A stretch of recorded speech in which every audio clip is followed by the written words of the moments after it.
এই জায়গায় ভালো লেভেলের কিছু স্ক্র্যাচ খাইছে, ভাগ্যি সেটা ভাঙে না। এটার দাম অনেক ইউজ পরিমাণ, আর এটা তো নাই অলরেডি, ঠিক আছে। এগুলো এখন টুক। আর গাইস মূলত বাইকটা আজকে অ্যাক্সিডেন্ট হয়েছে ভালো লেভেলের। মূলত কেনাকাটা অনেক কিছু হয়েছে, আরও কাজ রয়েছে লেদের। এখন এগুলো কেনাকাটা করে নেই, তারপর গাড়িটা এখন খোলাইতে হবে ভাই, মেলা টাকার কাজ গাড়িটা। আজকে মোটামুটি ভালো লেভেলে একটা চুনা খাওয়া লাগবো, এটা শিওর। হাতে ব্যথা পাইছি ভালো লেভেলের, এখন এই যে কালো হয়ে গেছে, এইটা একটু ডাক্তার দেখান লাগবো আগে। আর গাইস মূলত বাইকটা আজকে অ্যাক্সিডেন্ট হয়েছে ভালো লেভেলের, দোষ আমার ছিল না। বাইকের অবস্থান খুবই বাজে, বাইক রং সাইড দিয়ে একটা ভ্যান মারিয়ে দিয়েছে। আমার লুকিং গ্লাস, আরসিবির মাল সব কিছু উলট পুলট হয়ে গেছে। আর সামনের ফর্ডটা ব্যাকা হয়ে গেছে, অলরেডি ব্যাকা হয়ে ওই সাইডে গেছি গিয়া। বাম্পারের অবস্থা খুবই বাজে, বাইকটা ভালো লেভেলে মাইর খাইছে, কি বলবো, পুরো একটা স্কাচ। আর এগুলো ভাগ্যিস আমার এইটা ভাঙে না, এইটা ভাঙলে তো অনেক টাকা লাগতো ইউজ পরিমাণ। আর এগুলোর অবস্থা আরও বাজে, আসেন আগে রাইড করি। আর আমার এখন সামনের অবস্থা তো দেখতে পাচ্ছেন, সামনের অবস্থা খুবই বাজে। মানে কি বলবো, বাইকটারে আমি এত পরিমাণ ভালোবাসি আর এত যত্ন করি। আসলে এই বাইকটা আমার সাথেই কেন জানি না, আমার সাথে বারবার দুর্ঘটনাগুলো হয়, সেগুলো আমি নিজে হইলে একটা কথা আছে, বা আমার ফল্টে হইলে একটা কথা আছে। মাঝখানে আমার ট্যাঙ্কিটা ফাটাইয়া ফেলাইছিলে, একটা বাবু উঠাইছে, তা ধাক্কা খাইয়া সাইড স্ট্যান্ড থেকে পড়ে গেছে। আমি পরে আমার এই কিটটা ভেঙে গেছে, পরে আমি প্লাস্টিক জ্বালাই দিয়ে নিয়েছি, কারণ আমাদের অত টাকা নাই। তারপরে আরেক ছোটো ভাই, সে সেম জিনিস আইসা তার ফ্রেন্ডে নিয়ে ঘুরতে গেছে, ঘুরতে যায় গ্রামে বসে বাইকটা নিয়ে অ্যাক্সিডেন্ট করছে। তখনও ভালো লেভেল একটা ড্যামেজ হয়েছে। আমার ওই সার্ভিসে আমার প্রায় মেবি 9-10 হাজার টাকা গেছে আমার পুরো সার্ভিসে, ঠিক আছে। আসলে মানুষের কি বলবো, মানে নিজের দোষে কোনো কিছু হইলে না মাইনে নেওয়া যায় ব্যাপারগুলো, জানে হ্যাঁ আমার অন্যায় হয়েছে, বা আমি নিজে রাইড করতেছিলাম তখন অ্যাক্সিডেন্ট হয়েছে, এটা মাইনে নেওয়া যায়। কিন্তু আরেকজনের অন্যায় যখন অ্যাক্সিডেন্ট হবে, এইসব জিনিসগুলো নর্মালি মাইনে নেওয়া যায় না। আর বাইকের অলরেডি পার্টসপাতি অনেকগুলো কেনা হয়ে গেছে শোরুম থেকে, আর এখনও কিছু পার্টসপাতি কিনতে যাইতে আসি। আগে দেখি কিছু পার্টসপাতিগুলো কিনে আসি, তারপরে গ্যারেজে যাই। আবার এটা লেদের কাজও আছে, মানে এটা ভালো লেভেলের কাজ আছে। আর গাইস মূলত কেনাকাটা অনেক কিছু হয়েছে, আরও কাজ রয়েছে লেদের। এখন এগুলো কেনাকাটা করে নেই, তারপর গাড়িটা এখন খোলাইতে হবে ভাই, মেলা টাকার কাজ গাড়িটা। আজকে মোটামুটি ভালো লেভেলে একটা চুনা খাওয়া লাগবো, এটা শিওর। হাতে ব্যথা পাইছি ভালো লেভেলের, এখন এই যে কালো হয়ে গেছে, এইটা একটু ডাক্তার দেখান লাগবো আগে। গ্যারেজে যাই, তারপরে আপনাদের সাথে কথা হইতেছে, লেটস গো। আর গাইস মূলত অলরেডি এই ব্যাগ লোড হয়ে গেছে বাইকের মালামাল। তো বোঝেন ভাই, সামনে জায়গাটা বাইকটা মাইর খাইছে, কঠিন লেভেলে মাইর খাইছে, এটা কিন্তু কিচ্ছু নাই, সব কিছু ঘুরে। কি বলবো ভাই, মানে খুবই হতাশা আছে বাংলাদেশের এক সিএনজি আলা, রিক্সাওয়ালা। সিএনজির ব্রেক ভাই আমি মনে করি পারফেক্ট, ঠিক আছে, ওদের জন্য পারফেক্ট। ওরা যতই গাড়ি টানুক, ওরা গাড়িগুলো কন্ট্রোল করতে পারে, ওদের ড্রাইভিং লাইসেন্স আছে। ভাই রিক্সা, অটো, এদের কিছু না ভাই। এরা যখন পায়ে চালাইতো ওইটাই তাদের জন্য বেস্ট ছিল।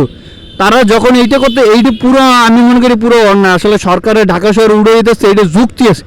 প্রথমে পুরো রাস্তাঘাট জাম ফেলায়। সেকেন্ড কথা হলো এদের কোনো ড্রাইভিং লাইসেন্সের বিষয়ে কোনো ধারণা নাই, কোনো অভিজ্ঞতা নাই, হুটহাট করে রাস্তায় নেমে যায়। দেখবেন যে একটা 12 বছর 13 বছরের পরে একটা রাস্তায় অটো লয়ে নেমে গেছে, ঠিক আছে। ও কোন জায়গায় কী করবে, ও তো মনে করে পিক আপ পাইলেই দৌড়ে।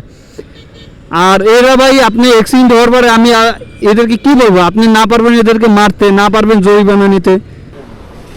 আগে এখন মূলত বাইকের মোটামুটি সামনের সাইড খোলা হয়ে গেছে, আরও কাজবাজ আছে। আর হেডলাইটের এই জায়গায় ভালো লেভেলের কিছু স্ক্র্যাচ খাইছে, ভাগ্যি সেটা ভাঙে না। এটার দাম অনেক ইউজ পরিমাণ, আর এটা তো নাই অলরেডি, ঠিক আছে। এগুলো এখন টুকটাক কাজবাজ করাই নিয়ে আসি, দেখি কত কি বিল আসে, আর পুরোটা ডিটেলসে জানাচ্ছি। ওকে, হ্যালো গাইস, আসসালামু আলাইকুম। আই হোপ আপনারা ভালো আছেন, আমি ভালো আছি। আর অনেক দিন পর ইউটিউবে, আর কারণটা তো জানেন, মোটামুটি আমার বাইকটা বড় লেভেলে একটা জাইর খাইছিল একটা অটোর সাথে। কিন্তু মেবি আল্লাহর রহমত এখন পুরো বাইকটা পুরো ওকে বানাই ফেলাইছি, পুরো ফ্রেশ বানাই ফেলাইছি। বাইকটা এখন চালাইতে খুবই ভালো লাগতেছিল। মানে কিছুদিন আগেও খুব হতাশার ভিতরে ছিলাম, যেন আমার বাইকটা এত টাকার কাজ কীভাবে কী করাবো। হ্যাঁ, আসলে পুরো দোষটা ছিল ওই অটোওয়ালার, পুরোটাই একদম পুরো ভ্যানওয়ালার। এই জায়গায় আমার কোনো কিছু করার ছিল না, আমি আমার সর্বোচ্চ দিকে সেভ করার চেষ্টা করছি কিন্তু পারি নাই। অটোতে এসে মেরে দিয়েছে রং সাইড দিয়ে। আর এখানে মোটামুটি ভালো লেভেলে একটা অ্যামাউন্ট নেমে গেছে, মেবি প্রায় 5,000-এর কাছাকাছি। এর ভিতরে আমি অটোওয়ালার কাছ দিয়ে কিছু টাকা নিছি, সে হাতে পায়ে ধরছে, অনেক অনুরোধ করছে, আর আমি গালিগালাজ বা কিছু করিনি। সে স্বইচ্ছায় বলছে যে ভাই আমি কিছু আপনার হেল্প করব বা আমি আপনার কিছু দিচ্ছি। তাই এখানে গালাগালি করেও কোনো কিছু হবে না, চিল্লি করেও কিছু হবে না। সেই কোনো ওনার সাথে কোনো বার্গেনিংয়ে না দেয়া, ওনার কাছ থেকে কিছু টাকা নিয়েছি আর আমি কিছু টাকা দিয়ে গাড়ির কাজবাজ করাইছি। আর দিন শেষ হয়েছে কি, অনেক পার্সপাতি যেগুলো আসলে বা লাগাইলে আরও বেশি ভালো হতো, আমি ওগুলো লাগাই নাই কারণ আমার দ্বারা এত পরিমাণে এখন টাকা নাই। আর মোটামুটি গাড়িটা এখন ওকে, তারপর গাড়িটা একটু টানে ডাইনে কারণ লেদের কাজ রয়েছে। মোটামুটি মিলিয়ে দিলে আলহামদুলিল্লাহ। আর একটা গাড়ি ঝাড় খেলে ভাই পারফেক্টলি এইটা বহুত সময় লাগবে, বহুত, মানে যেটা আপনার কি বলবো, আমি দেখাই আমার বাইকটা কী কী জিনিসগুলো ঝাড় খেয়েছে বেশি। Just 1 minute. প্রথমত আমার বাইকটার এই জিনিসটা পুরোটা পাল্টাইছি, এই সাইডটা প্লাস্টিকটা, আর এই সাইডটা পলি করে তারপরে স্টিকার করছে। আর এই জিনিসটা পুরোটা পাল্টানো লাগছে কিটটা, কারণ এটা পুরো ভেঙে গেছে, সেটা তো দেখতে পাচ্ছিলেন। আর এই যে হেডলাইট এগুলো বব করানো হয়েছে, তারপরে কিছু কিছু বব ওঠে নেই কারণ এটা এত পরিমাণ ভিতরে গর্ত হয়েছে, এগুলো ওঠানোর মতন সম্ভব না। এখন এগুলো তো পাল্টাইতে গেলে অনেক কষ্ট, আর এগুলো তো পাল্টানো সচরাচর মুখে কইলিয়ার হয়ে গেল না, টাকার একটা ব্যাপার স্যাপার রয়েছে।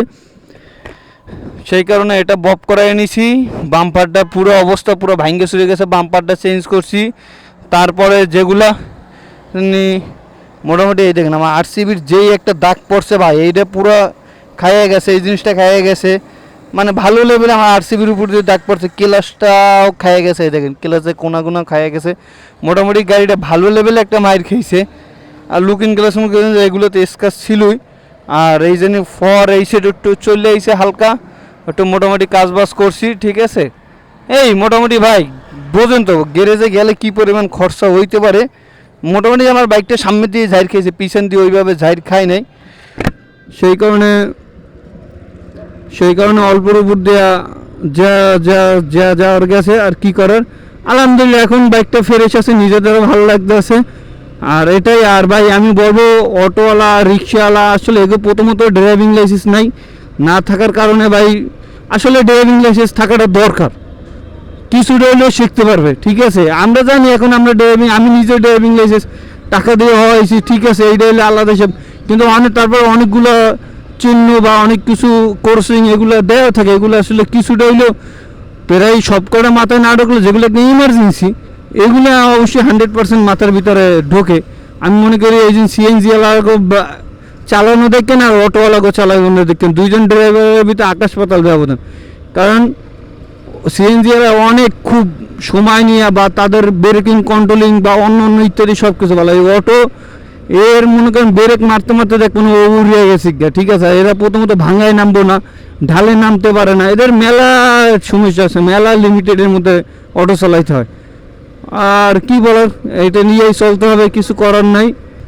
আর গাইস ভিডিওটা বেশি বড় করবো না, ভিডিওটা এখানেই শেষ করে দেবো। আর হ্যালো গাইস, আসসালামু আলাইকুম। আমার চ্যানেল নতুন হয়ে থাকলে অবশ্যই চ্যানেলটি সাবস্ক্রাইব করবেন, পাশে বেল বাটনটি অন করে দেবেন। আর আপনাদের সাথে দেখা হচ্ছে নেক্সট ব্লগে। ততদিন সুস্থ থাকবেন, ভালো থাকবেন, আল্লাহ হাফেজ।